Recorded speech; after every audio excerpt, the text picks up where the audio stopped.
அனைவருக்கும் வணக்கம். நம்ம இப்போ பார்க்க போகிற இடம் கன்னியாகுமரி மாவட்டத்தில் பறக்க ஊர் பக்கத்தில் ஒரு 33 சென்ட் வயல் தான் விற்பனைக்கு வந்திருக்கு. மெயின் ரோட்லேருந்து 2வது வயல்.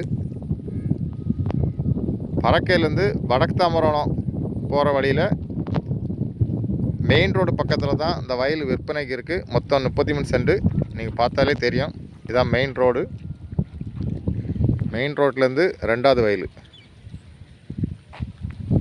வயலுக்கு போகிற காலு இதுதான் காலு. உங்களுக்கு பறக்க பக்கத்தில் வடக்கு தாம்பரம் பக்கத்தில் வயல் வாங்க நீங்கள் பார்த்தீங்கன்னா இந்த வயலை வாங்கலாம். உங்களுக்கு யாருக்கா தேவைன்னா உடனே காண்டாக்ட் பண்ணுங்கள். தேங்க்யூ.